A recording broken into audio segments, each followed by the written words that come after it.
Joy Kamakhya, Joy Bhairava, Joy Matara. So today I will be speaking about uh, one of the Ashtabhairavas. I had planned to make this video much earlier, but then there were other uh, pending topics which I had to cover. There's always much more volume of topics than I can make videos of. But recently, while I was doing some sadhana, and I had certain experiences which reminded me to make this video. So, as we know that in the most basic understanding, and that applies to all people who have been doing Bhairava Upasana for the last 2-3 years, even the Nama Mantra of Bhairava, that there is the central Swarupa of Bhagavan Bhairava, who can be Mahakal Bhairava. Slight difference from Mahakal is Kala Bhairava. It's almost the same being, just the difference is that the the iconography is a bit different of Kala Bhairava and Mahakal Bhairava. And from his projection, there are 8 Swarupas of Bhairava that come out in the 8 directions. Asidanga, Ruru, Chanda, Krodha, Unmatta, Kapala, Bhishana, Samhara. These 8 Bhairavas govern 8 directions. Direction is not only a physical space that it really is, but it is also a kind of energy, a kind of action, a kind of uh, personality. Specifically, each of these Bhairavas have within them, and they are extremely capable of specific forms of uh, carrying specific kinds of energies within them and manifesting those for anybody who is doing the upasana of Bhairava. So these 8 are fundamentally from the root essence of Kala Bhairava himself, and each of them contains his energy, core energy, but developed in a different manner for a specific purpose and a specific kind of realization of the sadhana. Not just Kala Bhairava, these 8 projections of the Ashtabhairava can also come from Vatuka Mahabhairava, because Vatuka, as our scriptures repeatedly mention, is Shiva himself who came down to this plane in order to protect the upasanas of the Shakta Dharma, the followers of the Shakta Dharma, those who practice and those who do Shakti Upasana. Because there are, specifically in older times, there used to be a lot of conflicts between the practitioners of different paths. So Vatuka was the one form that Shiva took in order to protect every Shakti Upasaka from all kinds of troubles, everything. So that is why he was called the Apaduddharaka. So he also is a core Swarupa of Bhairava. He contains in essence all the energies of the Ashtabhairavas, and when we project it even larger than the 64, the Chaushad Bhairavas uh, are contained within him, same as Kala Bhairava. Now, of these 8 Ashtabhairavas, and I mean that I had made a video on the Ashtabhairava Upasana, and a lot of people keep mailing that they have done this sadhana, and some have done it multiple times because they found it addictive. It is indeed addictive. If you start worshipping, even the basic Ashtabhairava Upasana you start doing, it grips your mind, it takes you into dhyana very quickly because you are invoking all the 8 primary forms of Bhairava in this. Even if it is through the simplest method, without going into complications of their mantra krama and other things, and various other paddhatis are there. So even without that also, uh,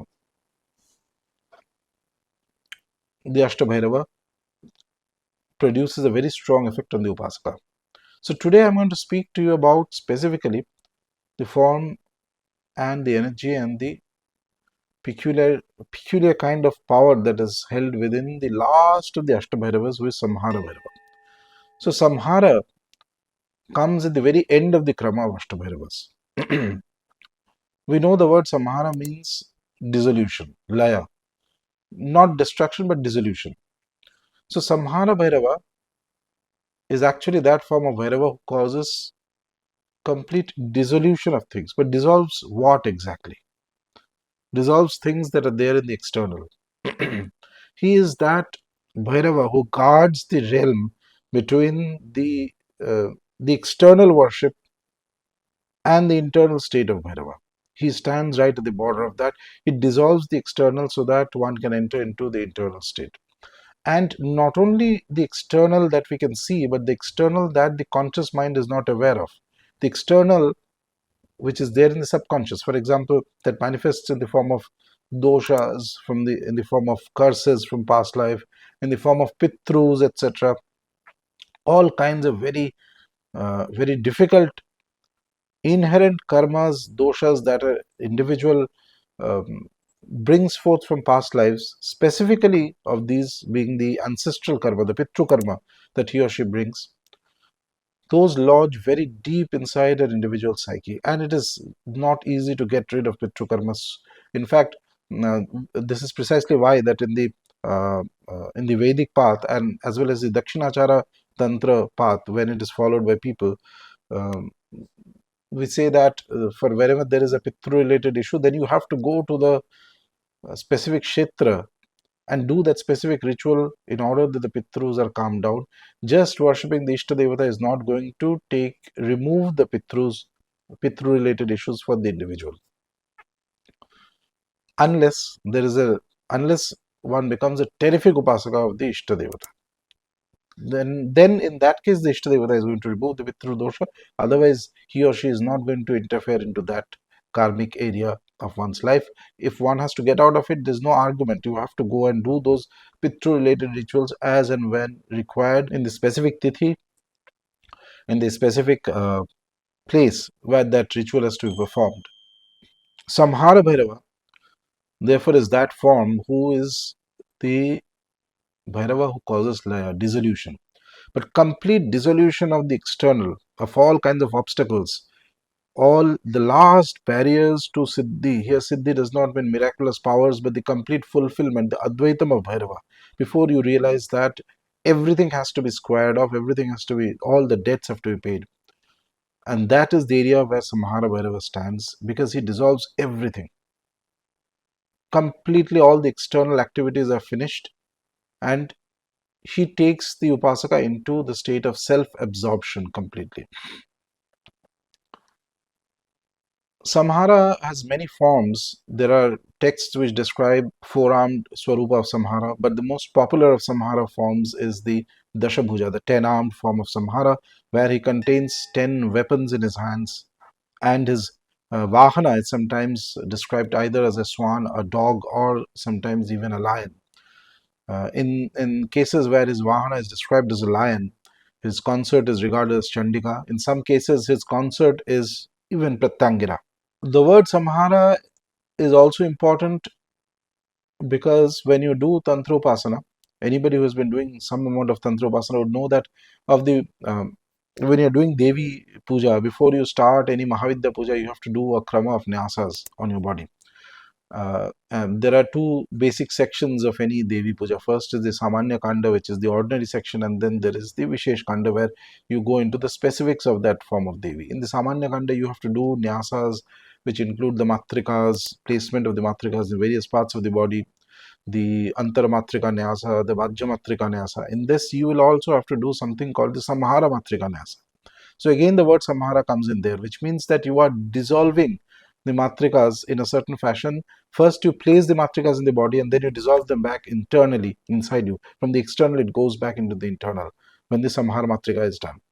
Similarly, the Samhara Mudra is also a very important mudra that is used in Devi Puja, in any puja, in fact, Tantra Puja specifically, for dissolution of a Kriya, which means you do the Samhara Mudra at the end of a Homa to finish the Homa, specifically done in the case of tantric homas, or when a particular puja has been performed and when you want to draw the prana back from the, say, a temporary vigraha has been created, and for a certain period of time you do the puja and then you do visarjana. Before visarjana, then the shakti inside the prana inside the vigraha is to be taken out through the Samhara Mudra. This mudra is also linked to Samhara Bhairava. In fact, in some texts, some parts of Mahakal Samhita, it mentions that the Samhara Mudra, whenever it is being used, one has to first, in order that Samhara Mudra works perfectly, one has to also get the blessings of Samhara Bhairava. Because he is the one who governs all kinds of dissolutions. The Dasabhuja form of Samhara Bhairava is so fantastic that it is described in the Tantras as the most excellent destroyer of vignas. Any type of vignas can be destroyed by that. So this form has 10 weapons in all his arms. There is a specific Vija mantra whose Uddhara is mentioned in the text, but I will not mention the mantra here. So when Samhara Bhairava Upasana is done, his blessing is acquired by an Upasaka. Eventually, that individual gets freed from all kinds of debts that he may carry, be it debt from past life. And by this, specifically, debts are more categorically mentioned, not just destruction of external enemies. External obstacles and enemies are going to be there in all kinds of uh, can be removed by various other deities as well. But what is unique for Samhara Bhairava is that he dissolves those blockages which are internal to an upasaka. Something, for example, you are not able to get out of a particular. Suppose, to give an example, somebody has done you some wrong, and you are consumed by feeling of revenge. That is an internal blockage. There's no specific devata who can remove that. External blockages, there are many other things. But for these kind of ripus, these kind of inner emotional blockages, or blockages that come from the pitrus, there is Samhara who is the greatest of forms for removing any kind of obstacles that may come on the path of the Upasaka. There are many mantras of Samhara Bhairava. Among the simpler mantras which are mentioned in the Mahakal Samhita and also some other texts, Rudra Amala and other texts, there are some which help you to connect to the tattva of Samhara Bhairava, whereas there is a specific larger mantra of Samhara Bhairava that is supposed to destroy all kinds of fears. And it is so potent that there is no spirit, no bhoot, pret, pishacha, brahma, rakshasa, nothing can stand in front of that mantra if the mantra has been perfected. But it is not so easy to perfect that mantra because it requires a certain degree of inner strength to succeed completely, perfectly in the upasana of Samhara Bhairava. But all this comes within the realm of Bhairava Upasana, within the larger realm of Bhairava Upasana, where the Upasaka understands that his own adhara has already been prepared by the ordinary worship of Bhairava. For example, the Bhairava Nama Mantra. If you keep doing that, it creates your adhara to the extent that you are able to handle a deity like Samhara Bhairava. The reason why I mentioned Samhara, I did this video today on the Samhara Bhairava, is primarily because in the Ashtabhairava temples that we are working on right now, and there are 3 different places which we are working on. There's a specific team of people who are working on that at the moment.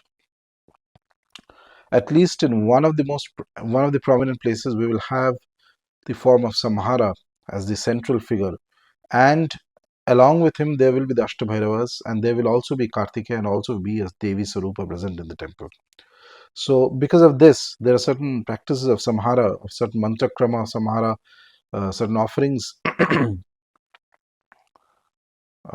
certain offerings of Samhara that are being done at the moment, so that a greater blessing can be attained of this Swarupa of Bhairava, and we are able to eventually have his Vigraha and do his Seva in the right manner, because wherever Samhara Bhairava is established, properly established, with the right kind of Sevas. See, the most important thing in any Upasana or establishing a temple is not just getting a Vigraha and putting there. You have to ensure that the right kind of sevas are happening in that place, and the quality and the quantity and the nature of the seva depends also, it also depends on the energy that is contained in the vigraha, as well as the other lakshanas of the vigraha, the size of the vigraha, the material of the vigraha. It's very easy to actually make a temple or make an offering into a temple of a vigraha. It is another matter altogether to ensure that the right kind of puja and seva happens. Only then the energy of the deity will be fixed in the Vigraha and remain there for long periods of time, and will act as a blessing for everybody in that area, and not just in that area, whosoever connects to that devata from whatever distance. That is the specific uniqueness of Samhara Bhairava.